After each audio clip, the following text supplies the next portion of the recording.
talk about the Mediterranean climates for the next 1 hour. We're right on schedule.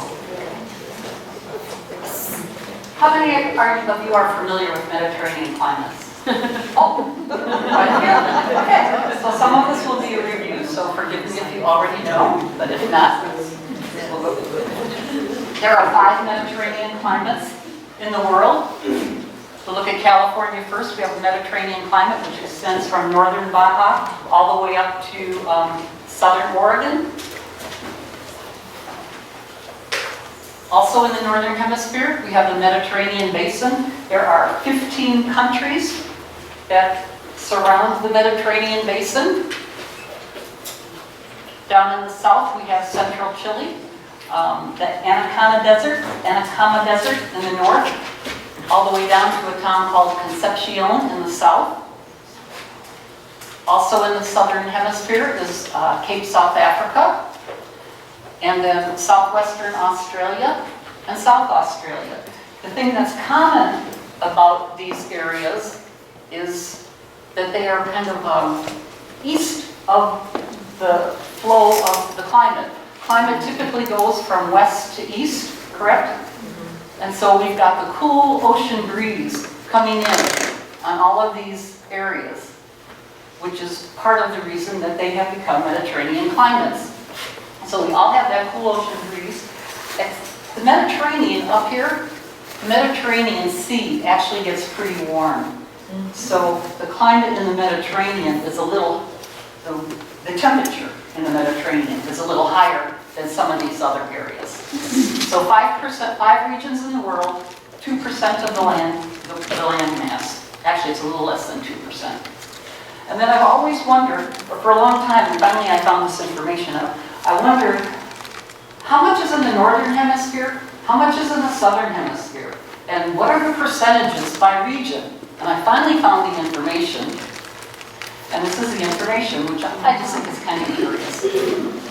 In the northern hemisphere, above this line is the northern hemisphere, and the largest area is the Mediterranean basin. Of the 70% of the Mediterranean climates are in the northern hemisphere, 60% of them are around the Mediterranean, and just 10% of them in California. Then in the southern hemisphere has 30% of the Mediterranean regions, 5% in Chile, 3% in South Africa, and 22% in Australia.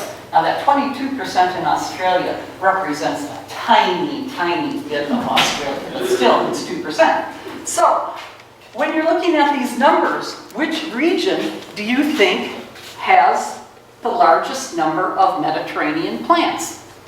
Anyone can guess? Who? The Mediterranean basin. You know what? It's a trick question.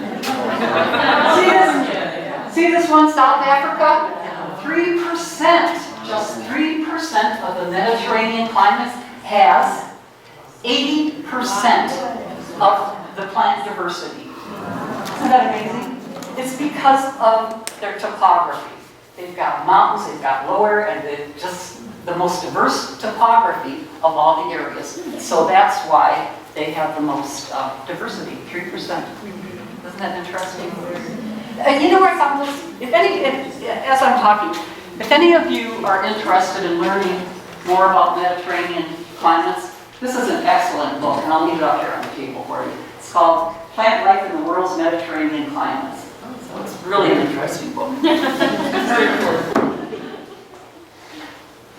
Another thing that I was really curious about, how much rainfall do we get in Mediterranean climates?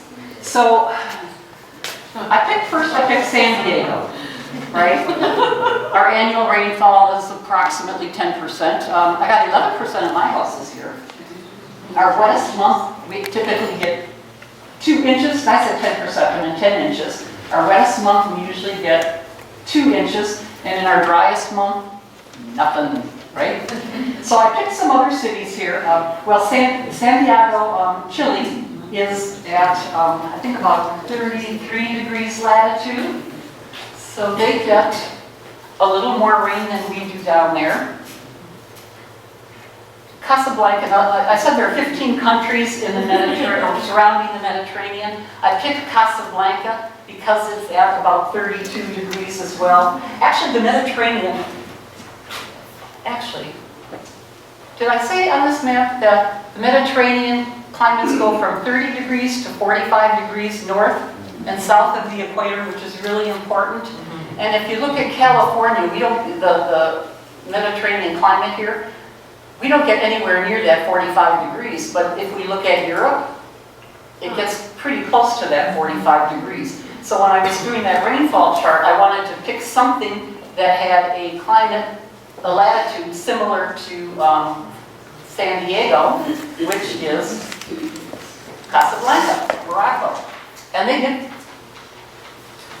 20 inches a year, which is quite a bit more than we get. Those numbers, those numbers, inches would seem much too large for, especially for Australia. 105. You know what? I thought they were too. Is it centimeters or inches? No, those are inches. I was to Australia last fall and I could really understand why the plants in Australia and Perth just huge compared to what we have here. 1.8 millimeters is how many inches, that's not. Oops. 1.8 millimeters. Cape South Africa, 28 inches, and Australia, 35 inches. The reason I'm showing this, regardless of what the inches are, the smallest, we get the least amount of rain here in San Diego of all the other Mediterranean climates.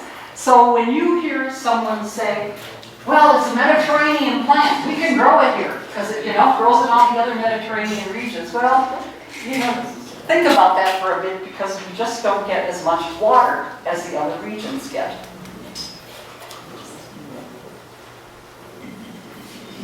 And let's take a look at summer rain. In California and Chile, we get very little summer rain at all. Now, part of the reason those numbers might look skewed, Monica, is because other areas have unpredictable rain. In South Africa and in Australia, they can get monsoons in the summertime in their Mediterranean regions. And in Europe, the Mediterranean region around the Mediterranean, of course, they can get a bit of water off and on as well, a bit of rain. But in the wintertime, pretty much we all have dry climates. We all have light frost of short durations, and we have the oceanic cooling influence.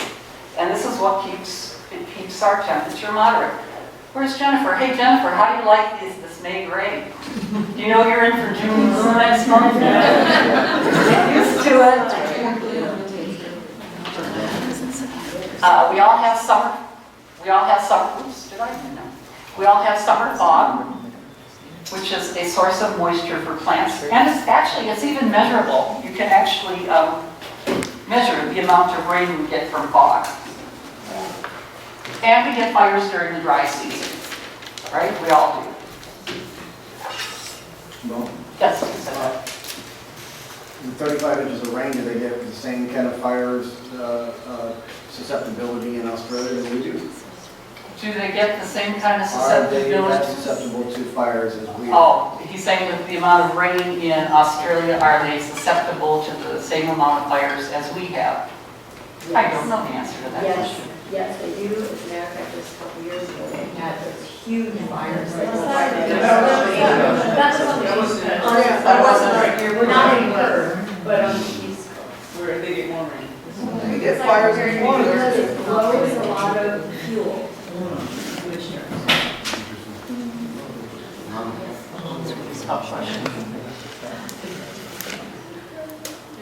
Okay, some of the plant characteristics of Mediterranean plants.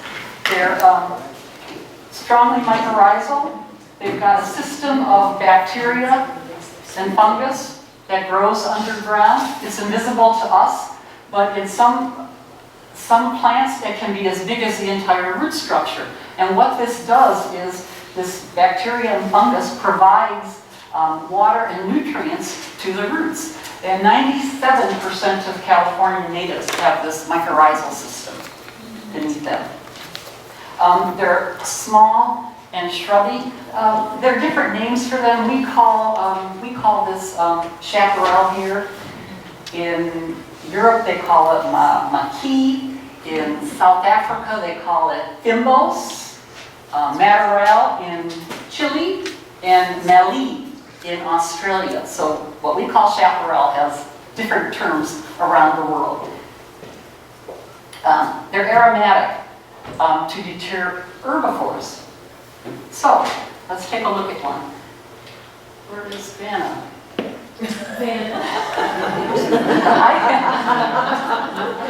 I am going to pass around a couple of samples. This is a Phylotheca myoporides from Australia, along with wax flower. It's labeled. So take a sniff and pass it around, and it's going to come around this way, and you two have jobs. When you get it, smell it, drop it in the basket. Same with Ellie and Monica. When it comes around to you, drop them in the basket, okay?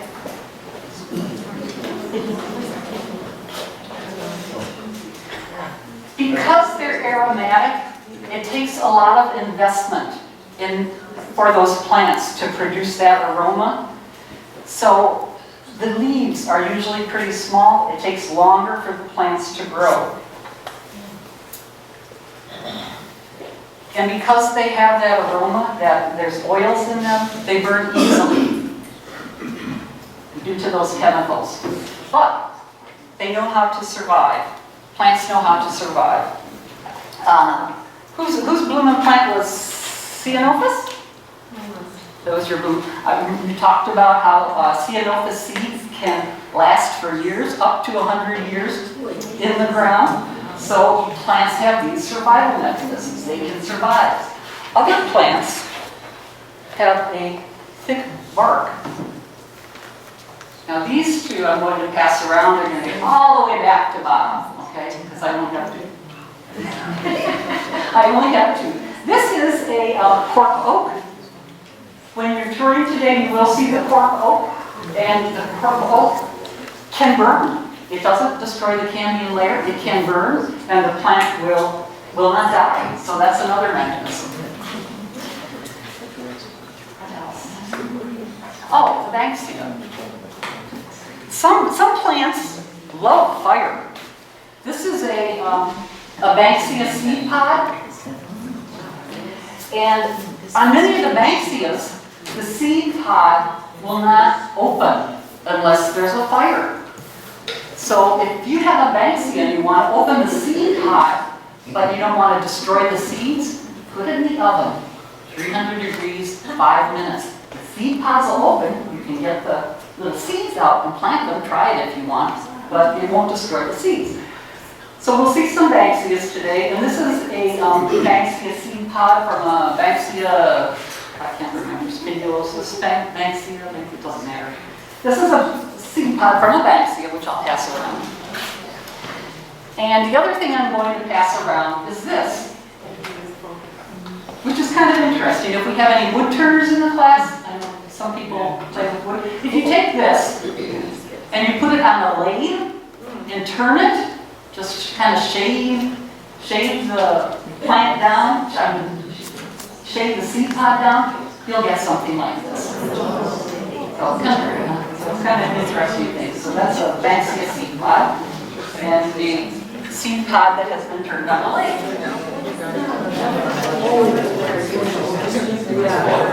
What else? The toyon. If the toyon, which is a California native, the heteromelia, that will come back from fire. It can burn to the ground and come back from fire. And plants with bulbs are protected from fire as well. If you have a bulb in the ground, if you have a fire sweeps over it, like Liz's plant that she can't get rid of because of garlic or whatever it is. But there is another good thing about bulbs. About fires. The big trees, okay, we have a coast live oak here. We have a fire. The coast live oak will burn in the fire. But the good thing is, typically after fires, they're in the fall and the winter, we have rain. So those little Ceanothus seeds that are down there are going to grow because there will be a lot of sunlight. So it's kind of a big round circle of life. So fires can be good. No, I have a question about sequoia and redwood trees. Is it appropriate? Is that a hot topic? Toyon and redwood trees? No, redwood and sequoia trees, Oh, and sequoia trees. because they seem to be fire retardant or something, because of the tannin in the rock, I don't know. I have no idea, but we could look into, someone says yes?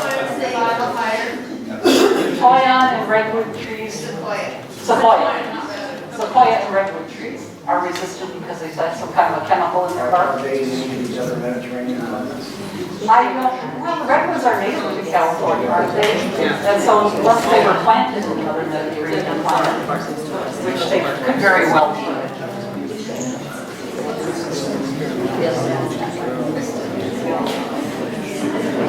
Okay, some of the characteristics of foliage. Many of them may be, the foliage may be vertical to avoid the sun. If the sun's up here, right, if you're vertical, you're not going to get the sun on you. If you're laying flat, like the big leaves in a rainforest, you're going to get a lot of sun on you. So plants like this, I'm not going to pass this around, but plants like this protea, look at how the leaves are, the foliage, they go straight up, right? So they can avoid the sun. And this thing, by the way, it's full of nectar. I picked this from my garden yesterday, and I wasn't paying much attention. I went like, oh, I did it again. Want to taste it? It's so sweet. It's so sweet. These have a lot of nectar. A lot of nectar in them. Yeah, sunbirds pollinating themselves. What else? Oh, and some plants, ceanothus, can change during the day. The ceanothus leaf at night may be like this, no sun during the day. It can change. They can change during the day. And this is not to be confused with plants like, many plants like in the rainforest, they will actually change to look to the sun, to get more sunlight. So it's in sharp, just kind of just the opposite of that.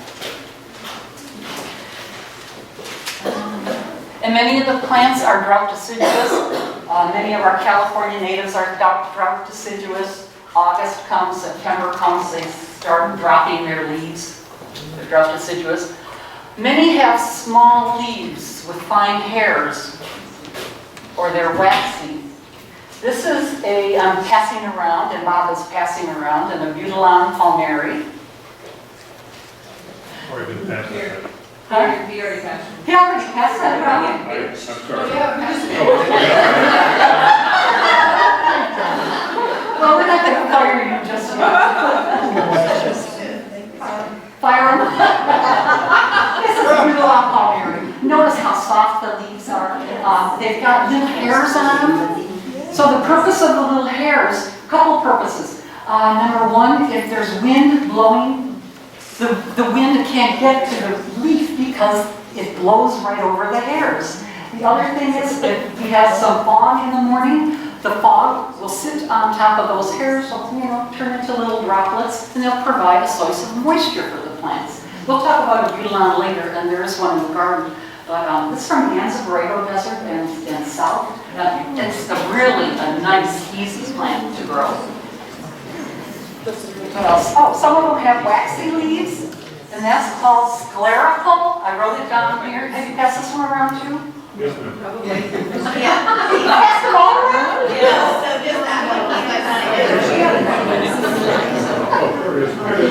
I guess my instructions were okay. Pretty covered here. Okay, this is a Rusitec. It's a lemonade berry, and I wrote down there sclerical. They have thick leaves. So because they have thick leaves, it takes a lot of investment in the plant to grow those thick leaves. So what happens? They stay on the plant usually about 2 years. So the plant's always dropping leaves, but a new leaf will stay on the plant for a couple of years because it takes so much effort to create those thick leaves. And what do the thick leaves do? The waxy leaves, they can hold more water. Arcostaphylos does that too. I guess the Arcostaphylos leaves are a little thicker as well. Okay, some have gray-green foliage to protect them to reflect sunlight, and that would be the, this is an example of an Australian plant called an Ermophila. Ermophila, the common name for Ermophila is emu bush, and you'll see this one has little berries on it, and the common name is emu bush because the emus in Australia eat the little berries. But notice how you see this on a lot of the plants, the gray green wild foliage, nice and light. And the next one, dimorphic. Some plants have larger leaves in the winter and smaller leaves in the summer. They drop those nice big leaves and they have smaller leaves. Does anyone have a Jerusalem sage, Phlomis fruticosa? A couple of people, have you noticed that? Your Jerusalem sage gets a little scraggly looking in the summer. And notice that, hey, do a science experiment, you know? Notice that in the winter, your leaves are big, they're probably still pretty big now, but in the summer, any new leaves will be smaller. And that's called dimorphic in different leaf forms.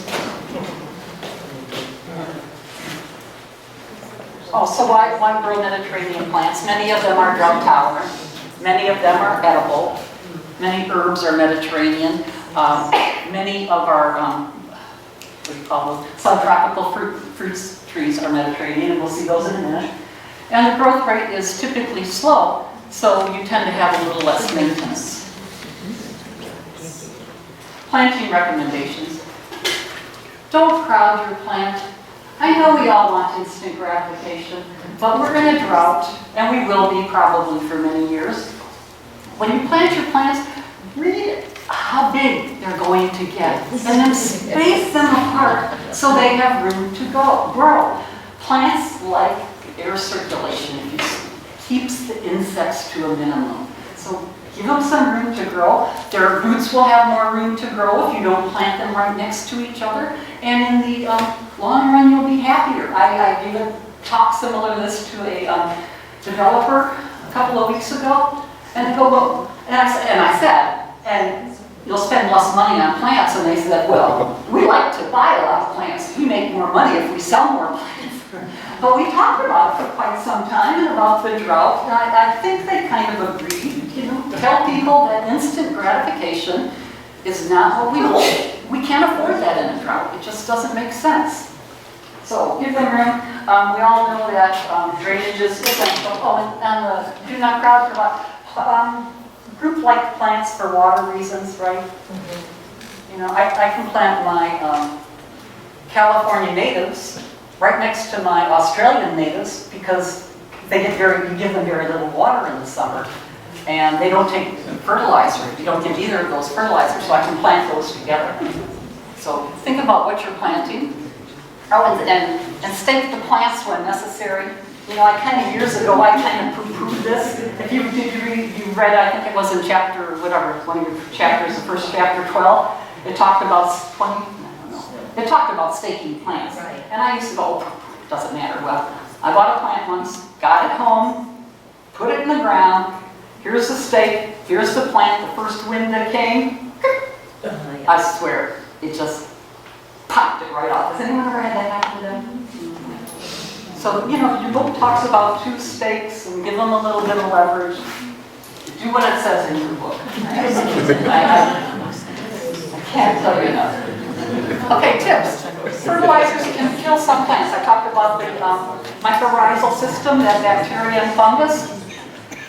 They don't like fertilizer. Australian plants, California natives, and a lot of your South African plants. They grew up in a very harsh environment. They learned to get everything they need from their environment.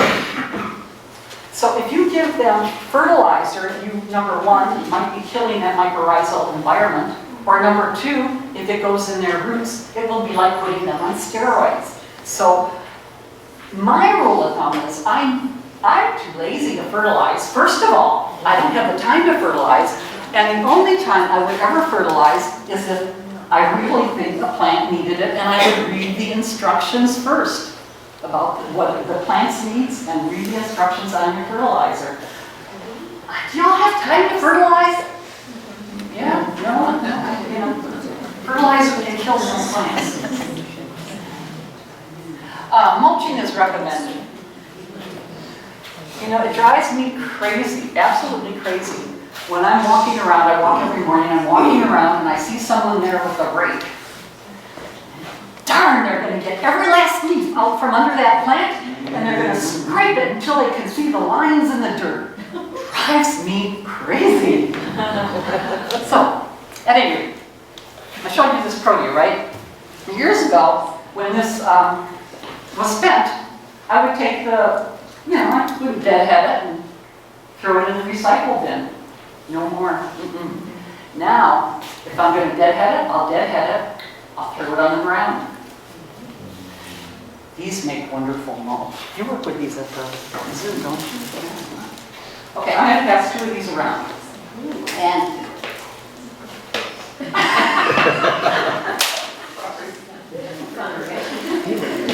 I know he's a dosage here. I can't have a hard time. What I'm doing is fully acceptable.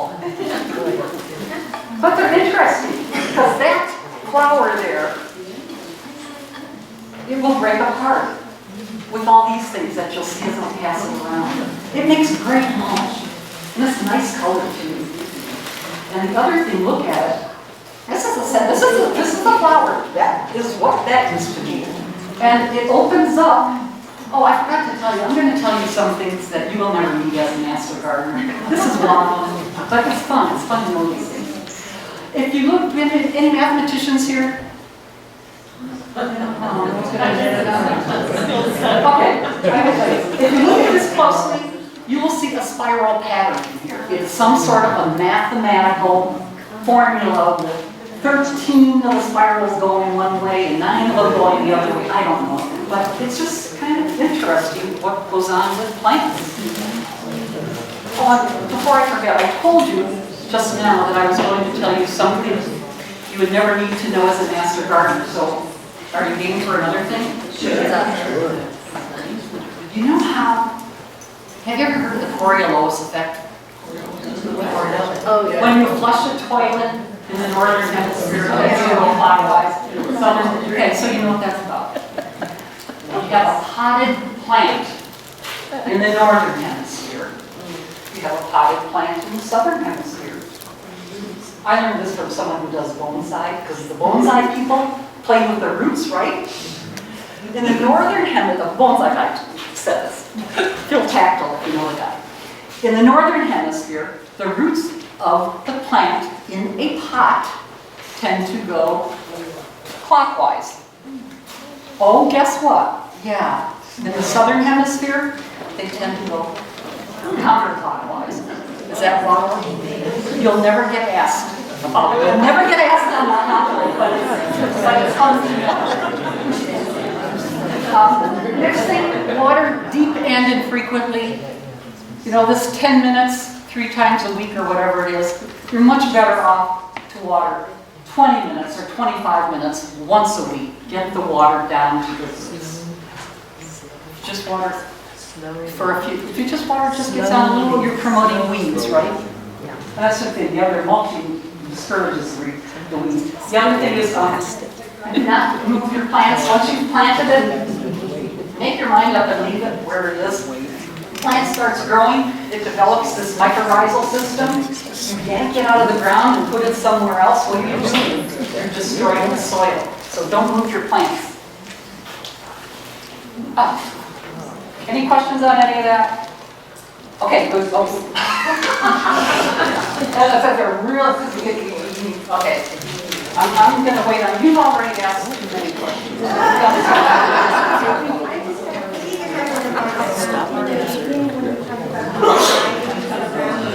When I talked about the varieties around the world. Right, so you said that South Africa has the most diversity. South Africa. But in the smallest landmass space, is that all plants that are indigenous to that area? Are they? They're indigenous. She's asking a question. And are they still existing native, that kind of diversity? I didn't get the last part. Are all? You can't ask compound questions. So, the diversity, let me kind of the first part, okay? South Africa has the most diversity of plants. Yes, those are plants native to South Africa. And are they still all growing in that diversity typically naturally in that area? Are they still all growing naturally in that area? Well, no, because some of them have been, I don't know if this is the right answer, so tell me if it's not. Some of them have been cut down because I told you about the nectar. They used it for sugar. They practically made the proteus in South Africa extinct to get the sugar. So is that the answer, or? Yeah, that's a good answer. That's the answer, okay.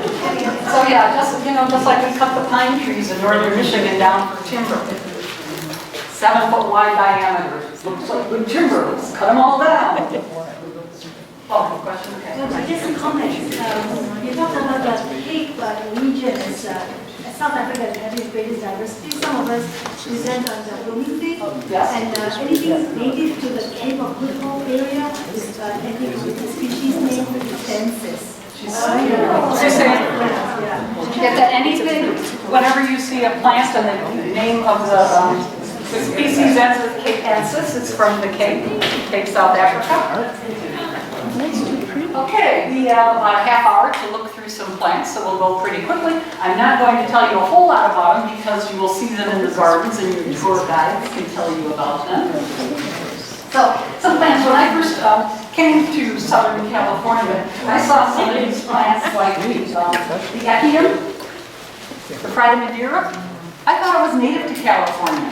It's all over the place, isn't it? Everywhere. And it is somewhat invasive. And as you're taking your tour in the gardens this morning, if you're in the Australian section, the Australian section is right next to the Canary Island section where the echiums grow. You'll see those darn echiums everywhere. They just jump across the road. They are really invasive. What else are we going to see? We'll see some aeoniums. I thought those were native to California as well. They're not. They're native to the Canary Islands. You'll see the cork oak tree, the Quercus tuber, and you'll see the Limonian status, native to the Canary Islands, not native to California. And we'll see in some part of the garden the Diplomas crucicosa. So I often wonder why people don't plant more cork oak in California. It's such a pretty tree, you know? Susan's wondering, and I wondered the same thing. Why don't people plant more cork oak? Because it is such a beautiful tree. And it is unusual, too. I don't know. Do you have one? No. But maybe. Yeah, I don't know why people don't plant cork oak. Chili. We don't hear too much about the plants in Chile. Who's talking? Where's Al? There's Al. Al's talking about. You're talking about palms, right? And there is in your room. And I just mentioned one tree here, Jubea chiliensis. Chiliensis. Where is it from? Chile. Duh. Yeah. This is another plant. It's got sugar in it. And you make wine from this tree. The problem is the wine, the sugar is in the trunk. So what do? You kill the tree to get chop down the tree to get to the chili, to get to the wine. So they were almost extinct in Chile. Some other plants, Australia, Peruvian lily. This is a Mediterranean plant. But, I think it takes quite a bit of water.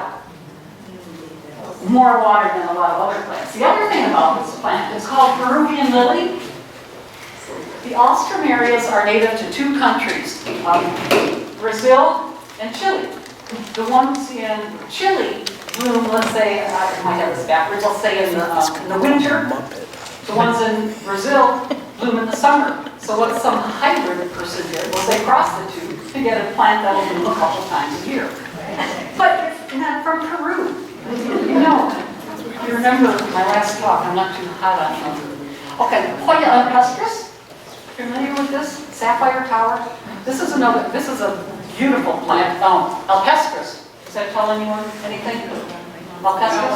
Alpine, yes, thank you. It grows up on the mountains in Chile. It's called the sapphire tower. Beautiful plant. When you see this plant in bloom, the flower is just mind-boggling how beautiful it is. Does it survive winter? Doesn't survive winter, no. It blooms in it doesn't survive winter. Alpine, but no. It blooms in the summer, but it doesn't bloom every year. The flower is so spectacular, they only bloom about 6 years. When I bought mine, my girlfriend said, "Well, you'll be dead before it blooms." It's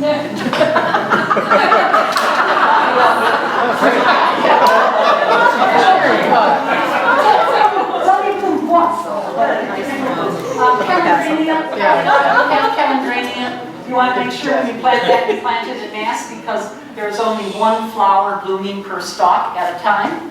Calendrina, Mo, there's a native, isn't there, here, a spring wildflower called red maize? I beg your pardon?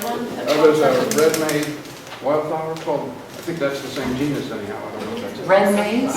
Yeah, I'm not familiar with that. Is that a common name or a botanic name? common name red maize, but I think the botanic name is Calendrina. Well, a common name could be anything, right? Yeah. I mean, you could But make I up a mean, name. Okay, but I think it is this, Calendrinia. at least the genus is right here, not that species. And there, yeah, I don't know where, I don't know that plant. It's a succulent, yeah, and that's a succulent. And this tree, how do I pronounce it? Kilea, Saponaria, soap bark tree. The bark actually has something in it that they can make soap out of. And this one, if we have a fire in Chile, it will burn to the ground and it will come back. And actually, if an herbivore chews on the bark, it will come back as well. Cape South Africa. Oh, some nice plants. I typically have some other plants in here, but if they were on your blooming list, I tried to kind of take them off of here because I don't want to steal anyone's thunder. So some plants, Erica is a really nice plant from South Africa. It takes very little water, and it gets pink flowers in the spring. It's pretty nice. It's related to the Arctostaphylos, the manzanita, and the what's the other plant? The strawberry tree is in that same family, I believe. This is a really cool one. Brasilia languinosa. It's called a button brush. It's got really fine little needles on it.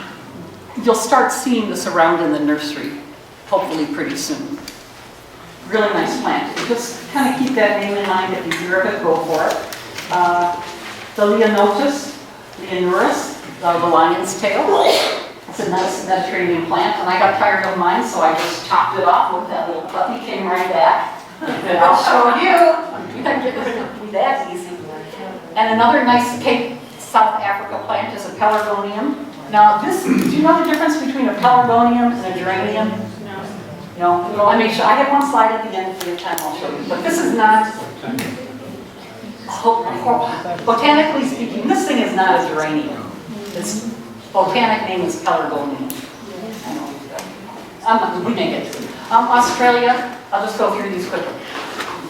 My favorite is Korea. It's called Australian fuchsia. It's right up there. Australian fuchsia. It's in the Rucaceae family, the citrus family. It blooms in the fall, like October, November through January. So when a lot of other things aren't blooming, the Korea is blooming. It stays pretty low, maybe 3 feet by, whatever that is, 5 feet or so. It stays pretty low. And it's got a beautiful bloom and is very carefree. How is it pest-wise? How is it what? No pests. No pests on any of these. I don't have time to deal with pests. Does it have thick leaves? Does it have what? The Korean, the leaves are kind of thick. You think you may have one, but you're not sure. The one on the right. Yeah, they do. The leaves are kind of thick. And some of them are kind of gray-green to reflect the sunlight. Lomander, you'll see this on your walk through Australia. Very nice plant if you like the look of something swaying in the breeze. Lomander is a nice choice. Ermophila, I passed an Ermophila around. You'll see some of these in the Australian garden.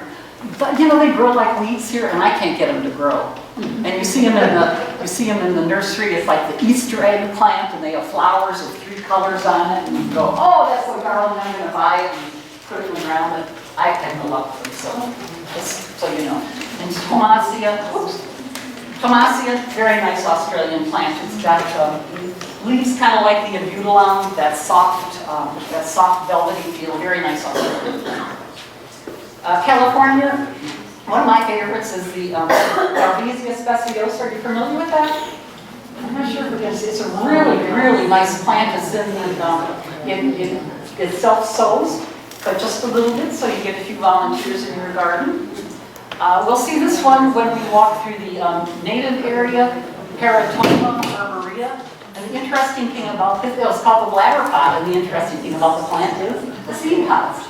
Have you seen this? You know this? Yeah, you've seen this. Yeah. California native. It's blooming right now, and it's got really cool little pods. Aragonium. This is island buckwheat. This is a nice plant against the. It's evergreen, as is the last one. Actually, these are all pretty evergreen, which I kind of prefer evergreen deciduous drought.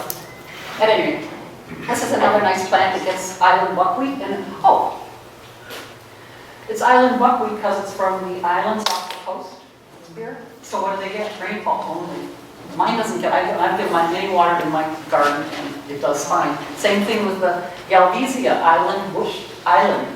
Okay, Catalina or San Miguel, I don't know which islands, but islands off the coast. Are these pollinator friendly? Are these, yeah, I see, yes, yes. The friendly bird, yes. Joan's an expert. Anything to say on pollinator friendly? Buckwheat attracts most insects of any other plant, and that's why you get buckwheat honey that you can buy in the store. We have in our native garden, we have many different kinds of buckwheat that you'll see, but they're all covered with flowers during the flowering season. Geophytes. These are all nice plants. We'll just go through these quickly. Geophyte is a kind of a catch-all for bulbs, rhizomes, tubers, and corms. A lot of times we look at something and we say, oh, isn't that a nice bulb? Well, it's not a bulb, it's a corm. But just, so if you want to be really correct, you can say, oh, look at that nice geophyte. These are all nice. The daylily, because it's called daylily because it's beautiful for a day. This here, diorama, I can't even pronounce the name right now. It's called fairy wand. It's really pretty plant. It's just eye-catching. Of course, is that out of focus? No. Okay. The clivia, pretty easy to grow from South Africa. And the zephyrantes, are you familiar with those? There's a place called Easy to Grow Bulbs around here where you can order bulbs. And these are really pretty. When they're done, the leaves, they're not evergreen, but they're really pretty little. What is it? Is it a bulb? I don't know. It's a bulb. This one is a bulb. Clivia is a tuber. This diorama is a corm. It's a corm. And the heteromelias, what is that? Ground covers, some nice ground covers. Diamondia. If you have diamondia and it looks green, that means it's getting enough water. If your diamondia curls up, the bottom is gray, so if it starts curling up and you see the gray bottom, that means that it needs water.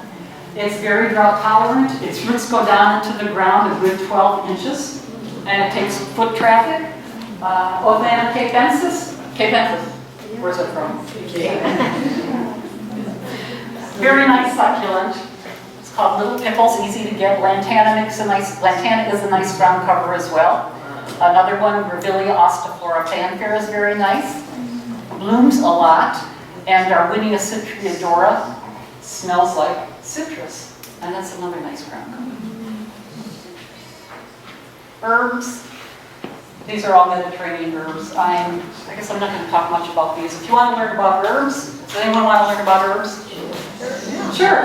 Okay, you know, we have a class at the seminar, The World of Herbs, wonderful, by our, oh, look at Scott. Master Gardener Mary Freestaff. So What class are you in? Go to that lecture if you want to know all about it. Shrubs, I passed around the one that's has a scent, the Phylotheca myoporides. It's from Australia. You know, you're starting to see this a lot in the nursery. It never gets diseased. It grows, you know, what's maybe, 4 or 5 feet tall. Which plant? Which one? The Phylotheca myoporides, is that? 4 or 5 feet tall, a little bit around. It gets these beautiful flowers in January, February. They last for a couple of months. When they're done blooming, the flowers just drop off. You don't deadhead. You don't notice anything. It just is evergreen, and then come next year. There it is again. I've never touched it. I never pruned it. I'm a kind of a low maintenance kind of person. Kufias, these are nice. Love it. Love it, yeah, they're easy to grow. If you watch, you get volunteers. Or actually, they put up kind of runners or something, and you can propagate them. Abutilon palmeri, I pass that around. Really, really nice shrub. Really. Disease tolerant. This one, you've got to dig in a little bit. Does anyone have Abutilon palmeri? You like it? Yeah, that's a little late. That's a little lady, yeah, so you do want to trim it a little bit. And, oh, that's not easy. That's too fast. Are we going to what? Do you get to see this later? It's on the website? Yeah. It's on the website, yeah. I thought you all looked at these things before you came.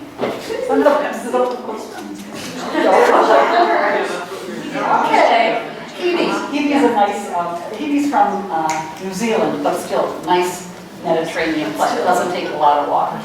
But still, fruit trees. We have some fruit trees that have Mediterranean. The loquat, I see, someone brought some loquat in today. And the ficus.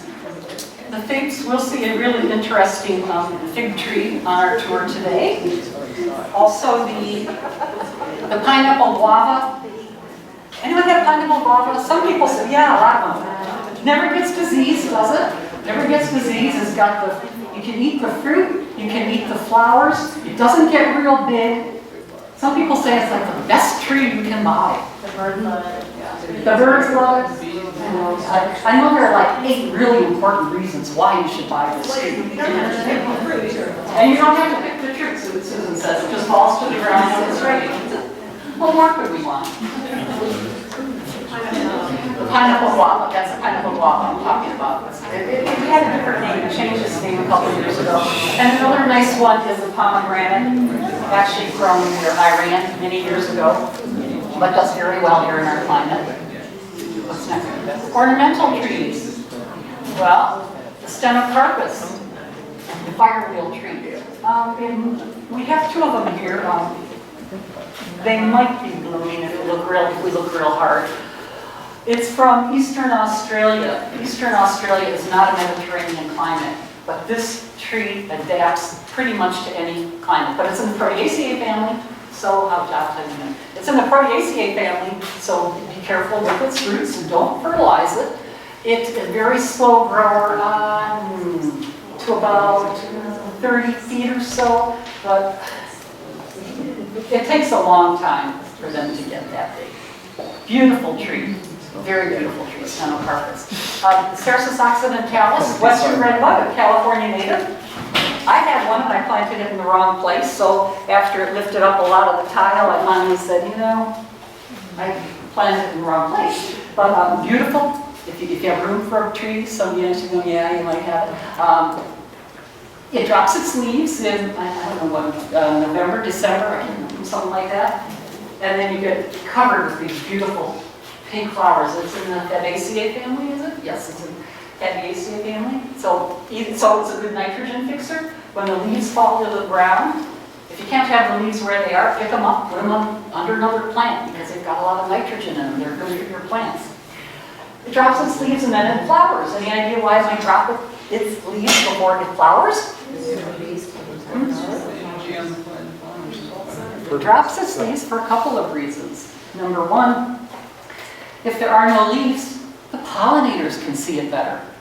Right? What else? There's more. There's another reason, another really important reason why. Pollinators can see it better.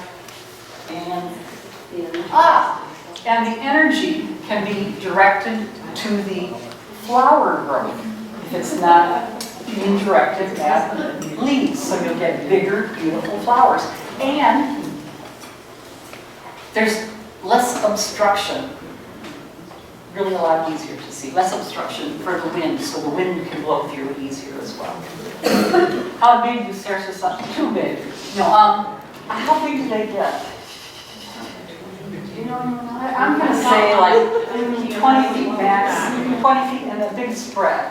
Slowly, I think. It is slow. Slow. Who said slow? Yeah, I'm not the one in my yard. No, you're right, it is kind of slow growth. It's beautiful though. It's beautiful, it gets it.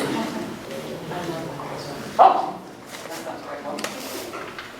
Screening, some plants for screening. Vitrex trifolia purpurea is a nice Australian plant, but you can't, I saw someone, they planted them. And I said, one of those is going to grow 9 feet, That little puppy gets big. Leptosperma from Australia is a nice screening plant. We'll see Adenanthus sericius in the garden today. This is another member of the Proteaceae family, the woolly bush. Nice screening plant too. It likes a little bit of shade. And then Westringia fruticosa. All of these are pretty much disease-free. Westringia fruticosa, probably some of you have that. It makes a nice screening plant. And Bambusa, this is Rosie's blooming plant. She'll talk about this in 2 weeks. And we'll take a stroll through the bamboo forest in the afternoon. Doesn't bamboo take a lot of water? I'll let Rosie talk to that in 2 weeks. If you got the question, does bamboo take a lot of water? No, you're sitting down. It depends who you talk to. Well, It depends who you talk to. that really isn't the issue. The issue is really when purchased, really know whether it's clumping or running. Yeah. Because if it's running, you're in a lot of trouble. But- And, but it was very popular here in California.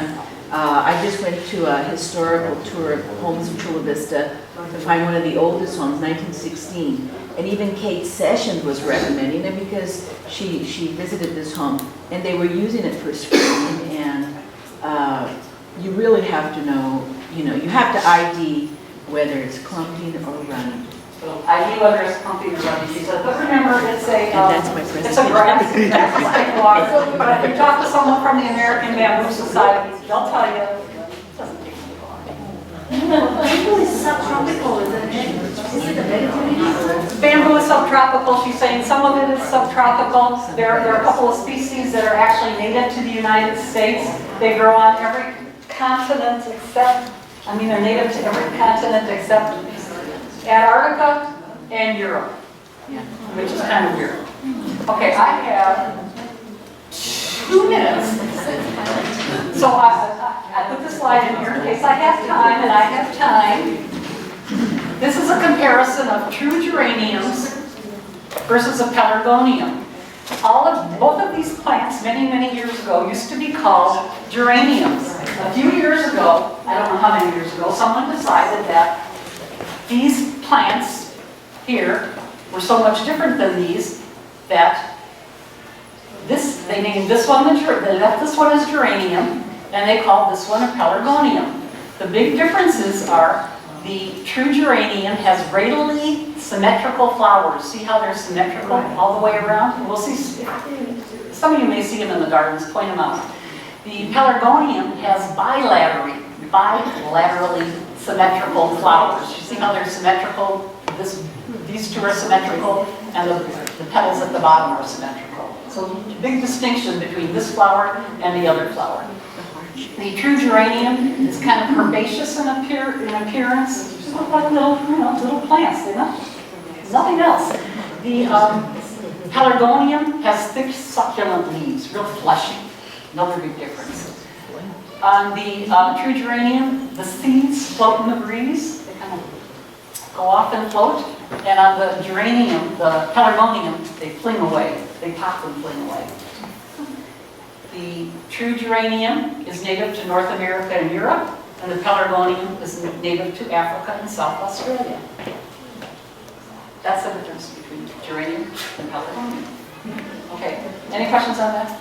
Is that like cranesbill? Yes. The common name for the true geranium is cranesbill. You've ever heard that, cranesbill? I don't know what cranesbill is, but I knew that. That's what I've read, cranesbill. Okay. The seed mix looks like a crane. Oh, the seed looks like a crane. Great. Do we have any of those in the garden? I don't know, I have no, you have to be careful, some of them self-seed tremendous. Oh, some of them. She has, we're going to Susan's house. She has some in her house. So that'll be the next tour. Okay. Okay. I'm gonna take a